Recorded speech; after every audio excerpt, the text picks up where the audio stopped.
مولا حسن مجتبیٰ علیہ السلام ایک تہنیت کے طور پہ بآواز بلند تحفہ صلوات دیتے ہیں اور ایک صلوات برائے تعجیل ظہور حضرت حجت علیہ السلام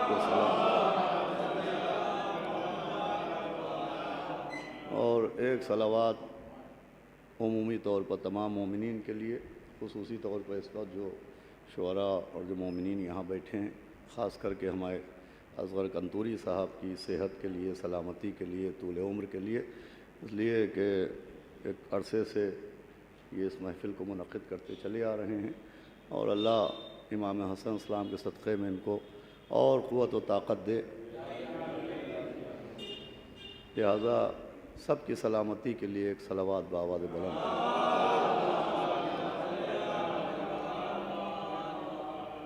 آجی اجاز مامو ادھر آجی آپ۔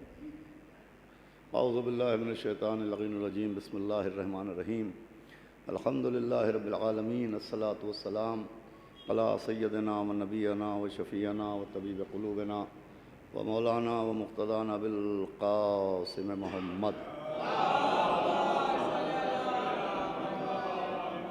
وآلہ الطیبین الطاہرین المعصومین ولعنۃ اللہ علی اعدائہم اجمعین من یومنا ھذا الی یوم الدین، اما بعد فقد قال رسول اللہ صلی اللہ علیہ وآلہ وسلم، بسم اللہ الرحمن الرحیم، اولنا محمد و اوسطنا محمد و آخرنا محمد و کلنا محمد۔ ایک صلوات پڑھ دیں۔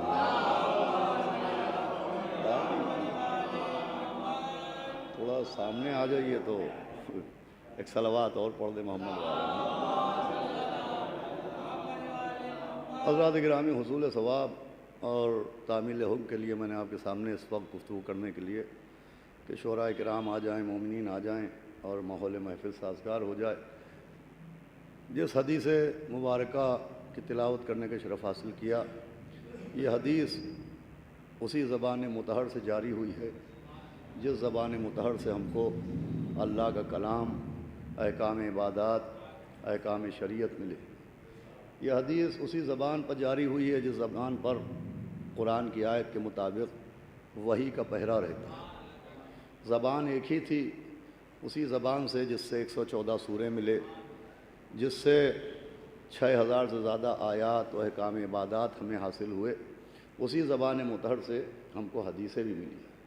تو جب حدیثیں اور آیات ایک ہی زبان پہ جاری ہوئی ہیں تو ماننا پڑے گا کہ جو اہمیت آیات قرآن کی ہے وہی اہمیت احادیث معصومین کی بھی ہے۔ جو تاثیر و اثر قرآن کی آیتوں میں ہے وہی تاثیر و اثر احادیث معصومین میں ہے۔ دونوں کی اہمیت و دونوں کی حیثیت ایک ہے۔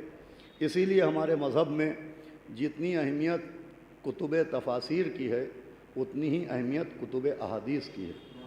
پڑھے لکھے افراد جانتے ہیں کہ ہمارے علماء ما سبق نے جتنا زور تفسیروں پر دیا ہے اتنا ہی زور جمع احادیث پر دیا ہے۔ چنانچہ ہمارے مذہب میں جہاں تفسیر امام حسن عسکری علیہ السلام جیسی تفسیر موجود ہے،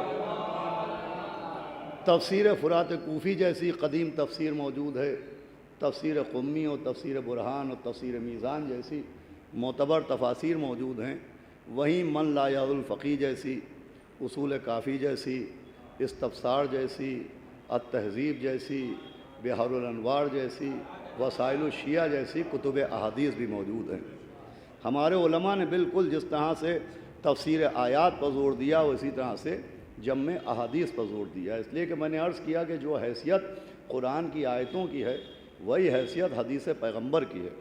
اب قرآن کی آیات کی ایک حیثیت یہ ہے کہ قرآن کی جو آیتیں نازل ہوئی ہیں تو ظاہر بہت سی آیات ایسی ہیں جو حالات حاضرہ کے مطابق نازل ہوئیں، یعنی جو حالات تھے، جو لوگ موجود تھے، ان کے سلسلے میں آیتیں نازل ہوئیں، مگر وہ آیتیں جو حالات حاضرہ کے اعتبار سے نازل ہوئی ہیں وہ صرف اسی حالات اور اسی ماحول اور اسی حال اور اسی زمانے کے لیے نہیں ہیں بلکہ آنے والے زمانے کے جوابات کے لیے بھی ہیں۔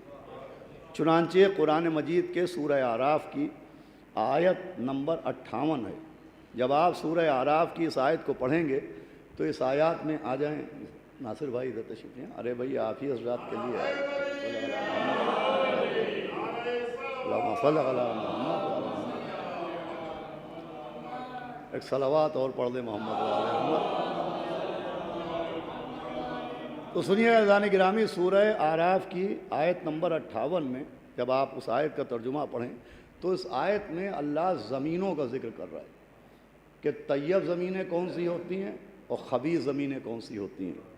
اللہ ارشاد فرما رہا ہے پوری کائنات میں کچھ زمینیں ہیں جو پاک و پاکیزہ ہیں جنہیں طیب زمین کہا گیا ہے، اور کچھ زمینیں ہیں جو بنجر ہیں انہیں خبیث کہا گیا ہے، اور ان کی علامتیں بھی بیان کی گئی ہیں۔ سورہ اعراف کی اس آیت میں طیب زمینوں کی پہچان یہ ہے کہ طیب زمینوں سے سبزہ اگتا ہے، طیب زمینوں سے فصل کا نمو ہوتا ہے، اور خبیث زمینوں سے جھاڑ جھنکاڑ نکلتے ہیں۔ اور فرمائیے گا بھائی آیت میں ظاہر زمین کا ذکر ہے کہ جو پاک و پاکیزہ زمینیں ہوتی ہیں اس سے سبزہ اگتا ہے، اس سے فصل اگتی ہے، اس سے پھل نکلتے ہیں، اس سے فصلیں پیدا ہوتی ہیں اس میں، اور جو خبیث زمینیں ہوتی ہیں اس میں جھاڑ جھنکاڑ نکلتے ہیں۔ اب اس آیت میں ظاہری طور پر زمین کا ذکر ہے، لیکن جب آپ تفسیر قرآن پڑھیں گے تو یہ زمین کا ذکر صرف زمین کے لیے نہیں تھا، آنے والے زمانے کے لیے بھی تھا۔ ایک صلوات بھیجے تو میں عرض فرما دوں۔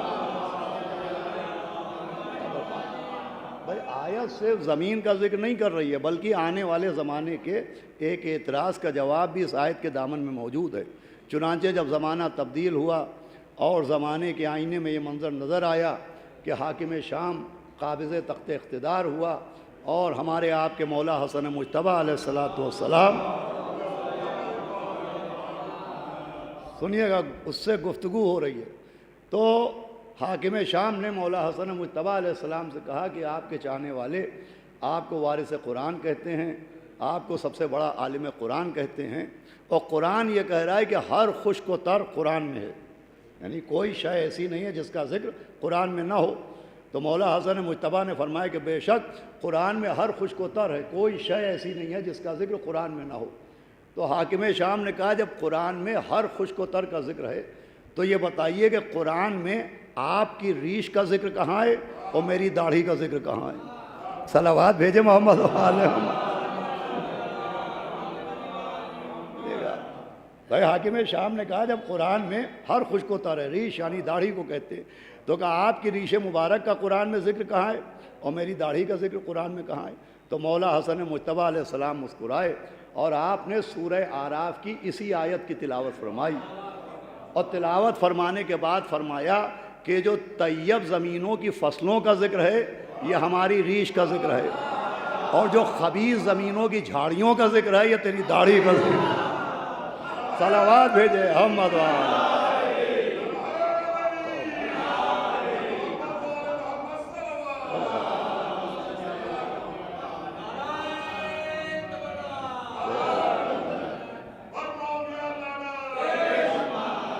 تو سنیے عزیزان گرامی، تو یہ آیت ظاہر زمین کے لیے ہے، لیکن مولا حسن مجتبیٰ علیہ السلام نے اسی آیت کے ذریعے استدلال قائم کر کے بتایا کہ آیتیں صرف اس دور کے لیے نہیں ہوتی جس دور میں نازل ہوتی ہیں، آنے والے زمانے کے لیے ہوتی ہیں، دشمنوں کے جوابات کے لیے ہوتی ہیں۔ تو یہ حیثیت آیتوں کی ہے، تو یہی حیثیت عزیزان گرامی حدیثوں کی بھی ہے کہ حدیثیں صرف ظاہر مفہوم کے اعتبار سے نہیں ہوتی بلکہ حدیثوں کے دامن میں اعتراضات کے جوابات بھی چھپے ہوتے ہیں۔ چنانچہ یہ حدیث کہ اولنا محمد و اوسطنا محمد و آخرنا محمد و کلنا محمد، یہ جہاں عظمت آل محمد کا قصیدہ ہے، یہ حدیث جہاں عظمت اہل بیت کی ترجمانی کر رہی ہے حدیث، وہیں اس حدیث کے ذریعے ایک طبقہ خاص کو جواب دیا گیا ہے۔ دیکھیے ہر دور میں مختلف قسم کے انسان ہوتے ہیں، سب کا مزاج الگ ہوتا ہے، جیسے سب کے فنگر پرنٹس الگ ہوتے ہیں، جیسے سب کی پتلیوں کا رنگ الگ ہوتا ہے، ویسے ہی مزاج بھی الگ الگ ہوتے ہیں، ذہنیت بھی الگ الگ ہوتی ہے۔ ایک طبقہ ایسا ہے کہ جو آپ کو ہر دور و ہر زمانے میں ملے گا، وہ طبقہ وہ ہوتا ہے کہ جو صلاحیت سے صلاحیت کا مقابلہ کرتا ہے، جو شخصیت سے شخصیت کا تقابل کرتا ہے، اور یہ جو مقابلہ ہوتا ہے یہ مقابلہ برائے مقابلہ نہیں ہوتا، اپنی حسد کی آنچ کو ٹھنڈا کرنے کے لیے، اپنے جذبہ حسد کو تسکین کرنے کے لیے کہ شخصیت سے شخصیت کو لڑائیں اور شاعر سے شاعر کو بھڑائیں اور صلاحیت سے صلاحیت کو ملائیں۔ دور نہ جائیے، شہر لکھنؤ میں آپ کو، اگر آپ تاریخ لکھنؤ سے واقف ہیں تو ایک زمانے میں یہ طبقہ بڑا نمایاں تھا، وہ زمانہ وہ تھا کہ جب آسمان ادب پر دو سورج ایک ساتھ چمک رہے تھے، جس وقت ایک شہر لکھنؤ میں دو دو فرزدق ایک ہی ساتھ موجود تھے، جس وقت دو زبانیں ایک ساتھ نصرت اہل بیت کر رہی تھیں اور دو دو فرزدق ایک ساتھ موجود تھے، جس میں ایک کو میر انیس کہا گیا اور ایک کو مرزا دبیر کہا گیا۔ تو ایک طبقہ وہ تھا جو جوش ولا کی وجہ سے، جو جذبہ محبت کی وجہ سے، جو عشق اہل بیت کی وجہ سے ان کا بھی احترام کرتا تھا، ان کا بھی احترام کرتا تھا، ان کی بھی عزت کرتا تھا، ان کی بھی عزت کرتا تھا۔ لیکن ایک طبقہ، بھائی شعراء کرام بیٹھے ہوئے ہیں، ادب سے واقف بیٹھے، کہ جس کی ذہنیت یہ تھی صاحب میر انیس صاحب کا کلام ویسا نہیں ہے جیسا مرزا دبیر صاحب کا ہے، اور ایک طبقہ کہتا تھا مرزا دبیر صاحب کا کلام ویسا نہیں ہے جیسا میر انیس صاحب کا ہے۔ یہ طبقہ اتنا نمایاں ہوا کہ ان کو نام ملا، کچھ لوگ اس زمانے میں انیسیے کہلائے، کچھ دبیریے کہلائے۔ صلوات بھیجے محمد وآل محمد۔ دیکھیے اگر آپ صلوات اس لیے زور سے نہیں بھیجنا ہے کہ میں تقریر جلدی ختم کر دوں تو اس ذوق میں نہ رہیے گا۔ صلوات بھیجے محمد وآل محمد۔ دیکھیے بھائی جو میں عرض کر رہا ہوں، کچھ افراد انیسیے کہلاتے تھے، آپ ادب میں پڑھیے، کچھ دبیریے کہلاتے تھے۔ وہ انیس و دبیر کا تقابل کے صاحب انیس صاحب میں وہ بات نہیں جو دبیر صاحب میں، ارے صاحب جو بات دبیر صاحب میں وہ انیس صاحب میں نہیں۔ حالانکہ حقیقت کیا تھی کہ ایک روح لکھنؤ ہیں، ایک جانے لکھنؤ۔ صلوات بھیجے محمد وآل محمد۔ تو آپ نے غور فرمایا یہ طبقہ ذہنیت آپ کو ہر زمانے میں ملے گا، چنانچہ اہل بیت کے دشمنوں میں بھی یہ طبقہ ہے، اور اسی طبقے نے امام حسن و امام حسین کا موازنہ شروع کیا کہ صاحب امام حسن میں معاذ اللہ وہ بات نہیں ہے جو امام حسین میں ہے، اس لیے کہ امام حسن نے صلح کر لی اور امام حسین نے جنگ کر لی۔ امام حسن کا مزاج کچھ اور تھا اور امام حسین کا مزاج کچھ اور تھا۔ معاذ اللہ امام حسن جنگ کے منکر تھے اور امام حسین صلح کے منکر تھے۔ تو شاید انہی افراد کو جواب دینے کے لیے نبی نے یہ حدیث بیان کی کہ اولونا محمد واوسطنا محمد وآخرنا محمد وکلنا محمد۔ صلوات بھیجے محمد وآل محمد۔ تشریف لے آئیں، صلوات پڑھیں محمد وآل محمد۔ کہ یہ کل کے کل محمد ہیں، یہ کل کے کل محمد ہیں۔ جو تاج رسالت پہن کے آئے وہ بھی محمد، جو تاج ولایت کے ساتھ دنیا میں آئے وہ بھی محمد، جو ملکہ عصمت بن کے فاطمہ کہلائے وہ بھی محمد، جو صلح کے ذریعے سیرت رسول سمجھائے وہ بھی محمد، جو جنگ کر کے جنگ رسول سمجھائے وہ بھی محمد۔ بھائی امام حسن بھی محمد ہیں اور امام حسین بھی محمد ہیں، یہاں تقابل کی گنجائش نہیں۔ دونوں جنت کے جوانوں کے سردار ہیں، دونوں وابتغوا الہ الوسیلہ کے مصداق ہیں، دونوں صادقین کے معنی ہیں، دونوں شہنشاہ حلطہ ہیں، دونوں مصداق خلقفا ہیں۔ توجہ فرمائیں آپ، دونوں کا نور ایک ہے، دونوں کا نسب ایک ہے، دونوں کا خاندان ایک ہے، تو بھی ماننا پڑے گا کہ دونوں کا عمل بھی ایک ہے۔ صلوات بھیجے محمد وآل محمد۔ جب دونوں کے نور میں فرق نہیں، دونوں کے خاندان میں فرق نہیں، دونوں کے رتبوں میں فرق نہیں، دونوں کے عہدوں میں فرق نہیں، بہت خاص بات ہے، غور سے سنیے گا۔ تو مولا حسن کی صلح اور مولا حسین کی جنگ میں بھی کوئی فرق نہیں ہے۔ مولا حسن اور مولا حسین دونوں کے عمل کا مقصد ایک ہے۔ تو ایک تو اس حدیث کے دامن میں یہ جواب موجود ہے کہ کل کے کل محمد ہے، ان میں فرق نہ کرنا، ان میں فاصلہ پیدا کرنے کی کوشش نہ کرنا۔ اور دوسرے عزیزوں، دونوں کے ایک ہونے کی جہاں آیتوں میں دلیلیں موجود ہیں، حدیثوں کے دامن میں دلیلیں موجود ہیں، تاریخ کے دامن میں دلیلیں موجود ہیں، وہیں اس کی ایک دلیل زبان عربی کے قاعدے میں موجود ہے۔ بہت غور سنیے گا، جو قاعدہ زبان عربی کہلاتا ہے، جسے عربک گرامر کہتے ہیں، اس عربی گرامر میں بھی یہ دلیل موجود ہے کہ مولا حسن و مولا حسین ایک ہیں، نہ ان کی صلح جنگ سے مختلف ہے، نہ ان کی جنگ ان کی صلح سے مختلف ہے۔ آپ دلیل پوچھئے تو دلیل یہ ہے کہ عربی میں جو جملے زبان پر جاری ہوتے ہیں انہیں صیغے کہا جاتا ہے۔ صیغہ، دیکھیں صیغہ عربی لفظ ہے مگر اجنبی لفظ نہیں ہے۔ ایک صلوات اور بھیجے محمد وآل محمد۔ بھائی ہر زبان میں صیغے ہوتے ہیں، انگریزی میں صیغے ہوتے ہیں جنہیں ٹینس کہتے ہیں، ماضی کے صیغے کو پاسٹ کہتے ہیں، حال کے صیغے کو پریزنٹ کہتے ہیں، اور مستقبل کے صیغے کو فیوچر کہتے ہیں۔ ویسے ہی عربی زبان میں بھائی بہت قابل غور بات ہے، عربی زبان میں بھی صیغے ہیں، ماضی کا صیغہ، حال کا صیغہ اور مستقبل کا صیغہ۔ اور میں نے ابھی عرض کیا کہ صیغہ یہ کوئی اجنبی لفظ نہیں ہے۔ ہم لوگ اکثر جب شادیوں میں جاتے ہیں تو نکاح کے صیغے سنتے ہیں۔ اچھا آپ دیکھیں عجیب و غریب بات ہے، پڑھے لکھے لوگ بیٹھے، نکاح کے صیغے عربی میں ہوتے ہیں، مگر نکاح ہر شخص پڑھانے کا اختیار نہیں رکھتا، اس لیے کہ نکاح کے صیغوں کے ساتھ ساتھ نکاح میں ایک شرط ہے جسے کہتے ہیں قصد انشاء۔ کیا کہتے ہیں اسے؟ قصد انشاء۔ قصد انشاء کا کیا مطلب ہے؟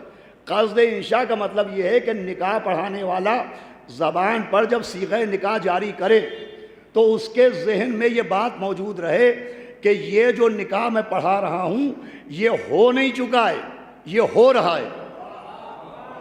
میں اگر غور سے آپ نے سن لیا تو انشاءاللہ ایک فضیلت کا تبرک ہے جو آپ کی خدمت میں پیش کرنا چاہتا ہوں۔ بھائی یہ تصور ذہن میں رکھنا ضروری ہے، قصد انشاء کرنا۔ قصد انشاء کا مطلب یہ کہ میں نکاح پڑھا رہا ہوں تو خالی زبان پر صیغہ نکاح جاری کرنا کافی نہیں ہے، بلکہ ذہن میں یہ رکھنا ہے کہ یہ نکاح ہو رہا ہے، ہو چکا نہیں ہے۔ یہ شرط کیوں ہے؟ اس لیے کہ جو صیغہ نکاح جاری کیے جاتے ہیں وہ سب پاسٹ کے صیغے ہیں، وہ سب ماضی کے صیغے ہیں۔ صیغوں میں کہا یہ جاتا ہے کہ نکاح ہو چکا، لیکن حقیقت کیا ہوتی ہے؟ نکاح ہو رہا ہے۔ بھائی جن کی شادی ہو گئی اگر وہ چپ رہیں گے تو میں سمجھوں گا کہ صیغے سمجھے بغیر شادی کر لی۔ صلوات بھیجے محمد والے محمد۔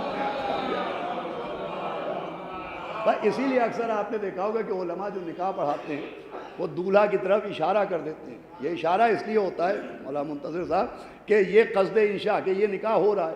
اچھا صیغے کیا ہیں؟ صیغے یہ ہیں کہ نکاح ہو چکا ہے، یعنی ماضی کے صیغے ہیں، مگر حقیقت کیا ہے کہ نکاح ہو نہیں چکا ہے، اب ہو رہا ہے۔ صیغے کیا ہیں؟ نکاح ہو چکا ہے۔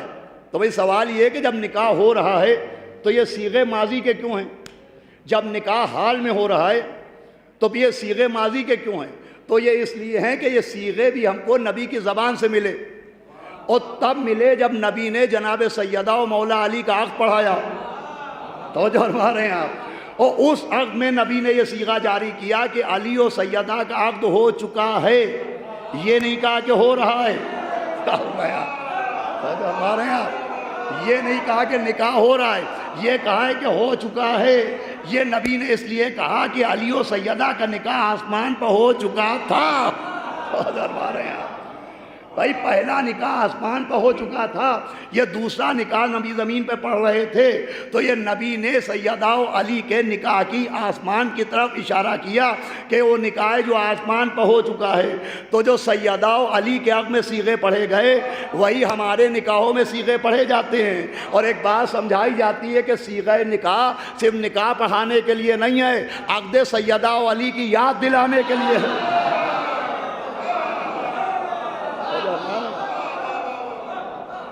یہ صیغہ نکاح جناب سیدہ و مولا علی کے نکاح کی یاد دلانے کے لیے ہیں، اس لیے نکاح میں مولا علی اور جناب سیدہ کا عقد یاد دلایا جاتا ہے کہ نکاح کا مقصد یہ نہیں ہے کہ موٹر سائیکل مل جائے، نکاح کا مقصد یہ نہیں ہے کہ فلیٹ مل جائے، نکاح کا مقصد یہ نہیں ہے کہ دولت مل جائے، نکاح کا مقصد یہ نہیں کہ مسحری مل جائے، نکاح کا مقصد یہ نہیں کہ الماری مل جائے، نکاح کا مقصد ہے تناکحوا و تناسلوا، نکاح کرو تاکہ نسل بڑھے۔ اور جو ہمارے یہاں نکاح ہوتا ہے نسل بڑھانے کے لیے، یہ ہمارے نکاح میں بھی عقد سیدہ و علی کی یاد اس لیے دلائی جاتی ہے کہ محبت کا دامن چھٹنے نہ پائے، جو نسل جاری ہو وہ نسل کہلائے، بد نسلی نہ ہونے پائے۔ صلوات بھیجے محمد والے محمد۔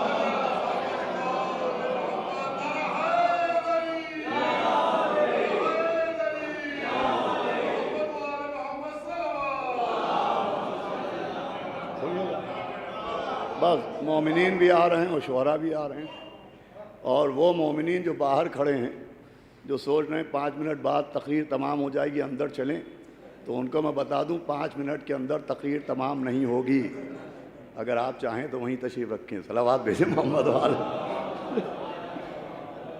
صلوات اور پڑھیں محمد والے محمد آ جائیں۔ ارے بھائی مولا حسن مجتبیٰ علیہ السلام کی آمد کی شب ایک آواز بنا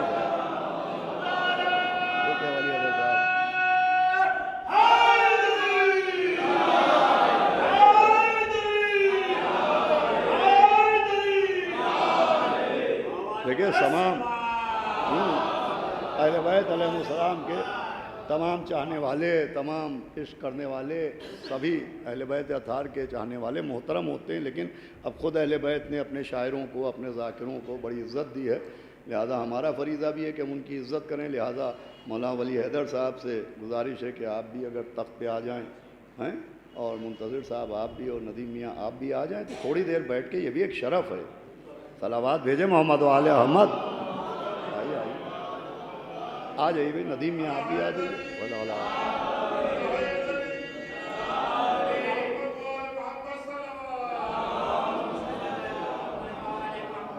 اس لیے کہ دیکھیں مسئلہ تخت کا ہے، تخت پہ ہم نے کبھی صرف 3 کو پسند ہی نہیں کیا ہے نا۔ صلوات پڑھیں محمد و آل محمد۔ ہمارا تخت اور ہے، ان کا تخت اور ہے، یہ بھی معلوم ہونا چاہیے۔ صلوات اور پڑھیں محمد و آل محمد۔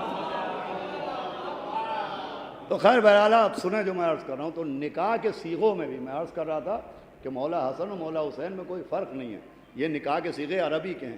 اب عربی کی جو گرامر ہے، اس گرامر سے بھی ثابت ہے کہ مولا حسن و مولا حسین میں کوئی فرق نہیں، ان کے مزاجوں میں کوئی فرق نہیں۔ اب عربی گرامر میں جیسے انگلش میں ایک سنگلر ہوتا ہے، ایک پلورل ہوتا ہے۔ بھائی سنگلر کس کے لیے آتا ہے؟ ایک آدمی کے لیے سنگلر آتا ہے، اور ایک سے زیادہ ہوتے ہیں تو پلورل آتا ہے۔ مگر عربی میں 3 طرح کے صیغے ہوتے ہیں۔ ایک کے لیے واحد کا صیغہ ہوتا ہے، 2 کے لیے تثنیہ کا صیغہ ہوتا ہے، اور 2 سے زیادہ کے لیے جمع کا صیغہ ہوتا ہے۔ اب تثنیہ کا صیغہ کیا ہوتا ہے؟ آپ نے بہت سنے۔ تثنیہ کا صیغہ یہ کہ 2 کے لیے ایک لفظ آتا ہے، یہ تثنیہ کا صیغہ ہے۔ جیسے مغرب 2 ہیں، لفظ ایک آتا ہے مغربین۔ مشرق 2 ہیں، لفظ ایک آتا ہے مشرقین۔ ایک روضے میں 2 امام دفن ہیں، لفظ آتا ہے کاظمین۔ قرآن و اہل بیت 2 ہیں، ایک لفظ آتا ہے ثقلین۔ فرما رہے ہیں آپ، پوری توجہ فرمائیے گا۔ یہ عربی میں تثنیہ کے صیغے کہلاتے ہیں۔ عربی میں 2 کے لیے ایک لفظ آتا ہے، یہ تثنیہ کہلاتا ہے۔ لیکن ہر 2 کے لیے ایک لفظ نہیں آتا۔ عربی میں انہی 2 کے لیے ایک لفظ آتا ہے جو دیکھنے میں 2 ہوتے ہیں، حقیقت میں ایک ہوتے ہیں۔ بھائی مغرب دیکھنے میں 2 ہیں، حقیقت میں ایک، لفظ آیا مغربین۔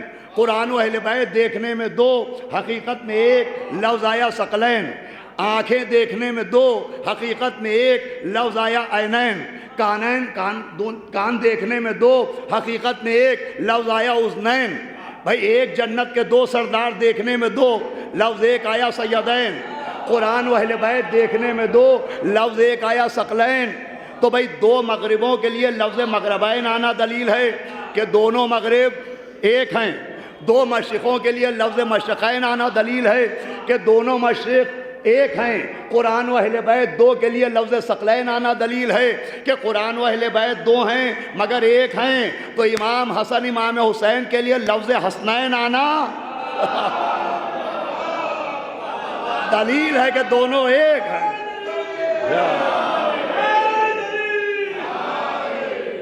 صلوات اور پڑھے محمد علیہ۔ دیکھیں میں اس بات کا بڑا خیال رکھتا ہوں، میں مجمع نہیں دیکھتا، یہ مولا کی خدمت ہے، ہمارے اصغر بھائی کو مولا اچھا رکھیں کہ کچھ نہ کچھ بچے کچھ نیا لے کے جائیں، ان کے لیے کچھ دلیلیں مل جائیں۔ تو مولا حسن اور مولا حسین کلنا محمد میں دونوں ایک ہیں۔ اب یہ کہ صاحب انہوں نے صلح کیوں کی، انہوں نے جنگ کیوں کی؟ تو ان کا مزاج اور تھا، ان کا مزاج اور ہے۔ تو ایسا نہیں ہے، یہ ہیں کلنا محمد۔ خود جو پہلے محمد ہیں انہوں نے جنگیں بھی کی ہیں، انہوں نے صلح حدیبیہ بھی کی ہے۔ توجہ فرما رہے ہیں آپ، توجہ فرمائیے۔ تو یہ محمدوں کی شان ہے، جو پہلے محمد ہیں انہوں نے جنگ بدر جیسی جنگ بھی کی، جنگ احد جیسی جنگ بھی کی، جنگ خندق و خیبر جیسی جنگیں بھی کی، اور صلح حدیبیہ بھی کی۔ تو خود چونکہ پیغمبر اسلام کی حیات میں جنگیں بھی ہیں اور صلح بھی ہے، لہٰذا جتنے ہی محمد ہیں وہاں جنگیں بھی ملیں گی اور صلح بھی ملے گی۔ بھائی امام حسین کا جنگ کرنا دلیل ہے کہ میں بھی محمد ہوں، امام حسن کا صلح کرنا دلیل ہے کہ میں بھی محمد ہوں۔ صلوات بھیجے محمد ارے آ جائیے مولانا، آ جائیے تشریف ہے، صلوات پڑھیں محمد۔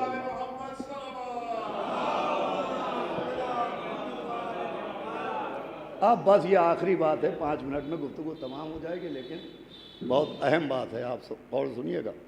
بھئی آپ نے غور کیا؟ بھئی کہا کیا جاتا ہے صاحب امام حسن نے جنگ کر لی، وہ صلح پسند نہیں، امام حسین نے جنگ کر لی، وہ صلح پسند نہیں کرتے تھے، اور امام حسن نے صلح کی، وہ جنگ پسند نہیں کرتے تھے، دونوں کا مزاج الگ تھا۔ تو 23 برس کی نبی کی زندگی میں جنگیں بھی ہیں اور صلح بھی ہے، تو کیا کوئی کہہ سکتا ہے کہ جب نبی جنگیں کرتے تھے تو ان کا مزاج اور تھا، جب صلح کی تو مزاج اور ہو گیا؟ صلوات پڑھے محمد و آل محمد۔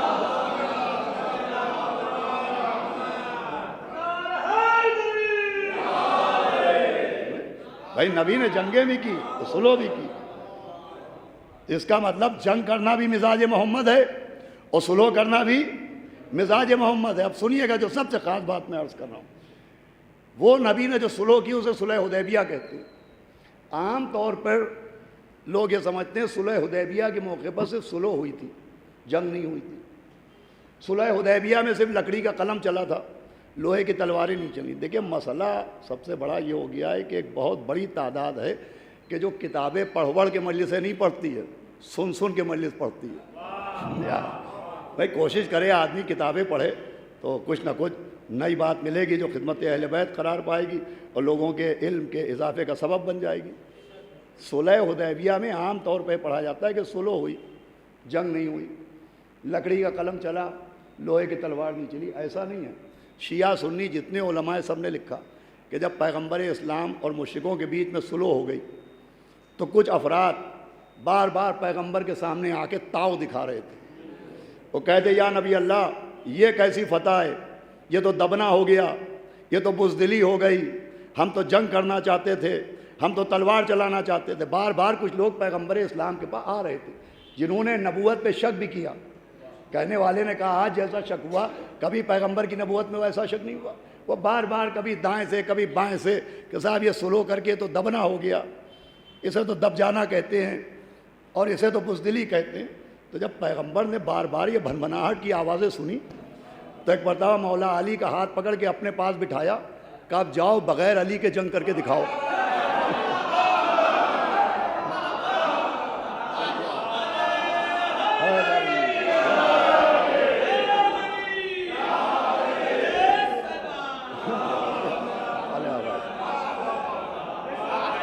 بہت خاص بات کر رہا ہے، مولا علی کو تو اپنے پاس بٹھا لیا، وہ کہا آپ جاؤ بغیر علی کے جنگ کر کے دکھاؤ۔ اب جب مولا علی کے بغیر نکلے اور کافروں نے انہیں مولا علی کے بغیر آتے دیکھا تو لکھا ہے کہ وہ حملہ کیا کہ ایسے بھاگے کہ نبی کے پاس بھی نہ آ پائے۔ اب میں کیسے بتاؤں کہ کیسے بھاگے ہوں گے؟ ارے جب علی ساتھ میں تھے تو احد میں ویسے بھاگے تھے، تو بغیر علی کے کیسے بھاگے ہوں گے؟ صلوات پڑھے محمد و آل محمد۔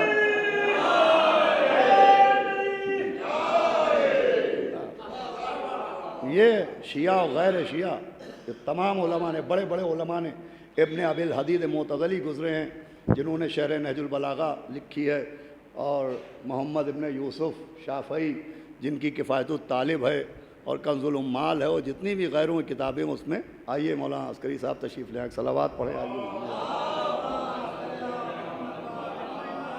یہ واقعہ لکھا ہے، بس آخری بات ہے، سنیے وہ بات تمام ہے۔ ارے ادھر آ جائیں، ارے آ جائیں۔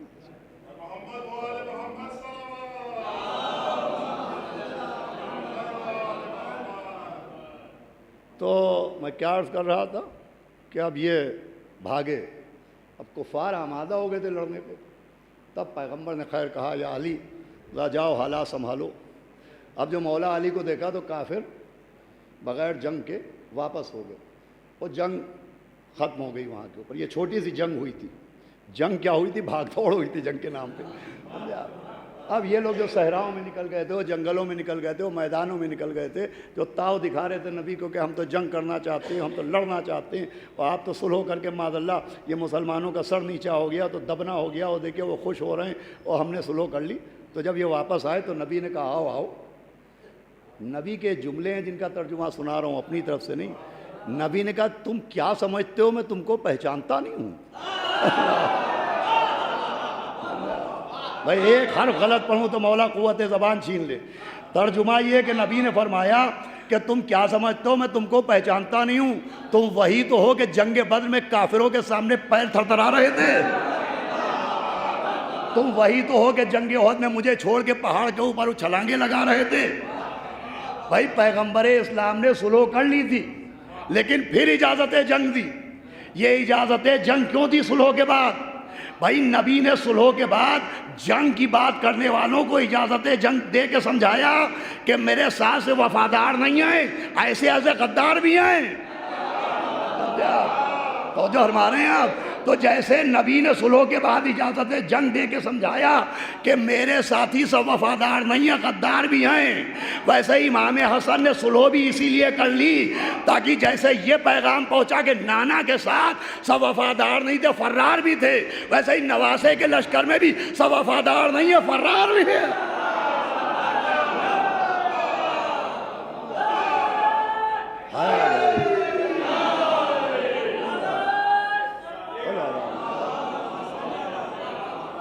حضران گرامی، آپ امام حسن مجتبی علیہ السلام کے جو 7 لوگ تھے، آپ ذرا کتابوں میں ان کی تفسیر پڑھیے وہ کون تھے۔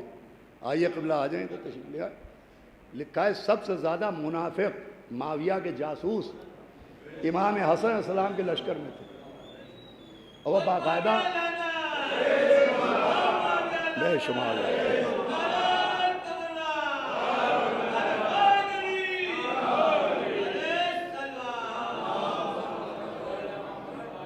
جیسے یہودیوں نے اپنے آدمی صحابیوں کی شکل میں بزم پیغمبر میں داخل کیے، ویسے ہی معاویہ نے اپنے آدمی لشکریوں کی شکل میں امام حسن کے لشکر میں شامل کیے۔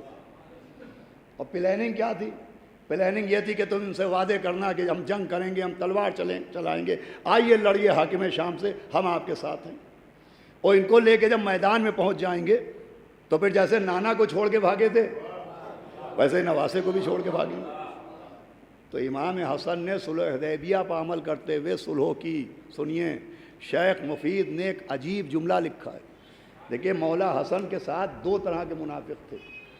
ایک تو وہ بڑا منافق تھا، رئیس المنافقین، جو تخت پہ بیٹھا ہوا تھا، جسے حاکم شام کہتے ہیں، اور یہ ہزاروں لاکھوں کی تعداد میں خود امام حسن کے لشکر میں معاویہ ہی کے آدمی تھے۔ یہ تمام علماء نے لکھا ہے، یہ بھی منافق تھے، وہ بھی منافق تھے، وہ کھلا ہوا تھا، یہ چھپے ہوئے تھے۔ شیخ مفید نے ایک عجیب جملہ لکھا ہے، سنیے گا غور سے۔ امام حسن کی صلح کے لیے شیخ مفید لکھتے ہیں کہ امام حسن کی صلح وہ رسی ہے جس سے امام حسن نے چھوٹے منافق کو ہی باندھ دیا، بڑے منافق کو بھی جگڑ دیا۔ صلوات بھیجے محمد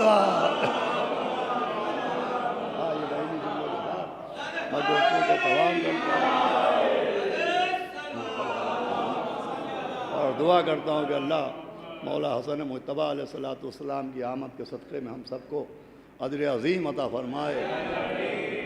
یہ قرآن ناطق کے نزول کی شب ہے، اس قرآن ناطق کے صدقے میں ہم کو فہم قرآن صامت عطا فرما۔ پالنے والے امام حسن مجتبی علیہ السلام کا واسطہ ہماری اس عبادت کو قبول فرما۔ وارث امام حسن حضرت حجت کی خدمت میں ہماری اس مبارکباد کو پہنچا دے، اور جتنے بھی اس وقت ہمارے علماء اور یہ شعراء اور یہ مومنین بیٹھے ہوئے، خصوصاً ہمارے اظہر کنتوری بھائی، ان کو بھی اجر عظیم عطا ہو، اور تا قیام تا ظہور حضرت حجت یہ جشن باقی رہے۔ ہم وہ دن بھی دیکھیں کہ مولا حسن مجتبی اس جشن میں امام زمانہ اس جشن میں تشریف لائیں، اور ہم ان کو امام حسن مجتبی علیہ السلام کی مبارکباد پیش کریں۔ اسی کے ساتھ خدا حافظ والسلام۔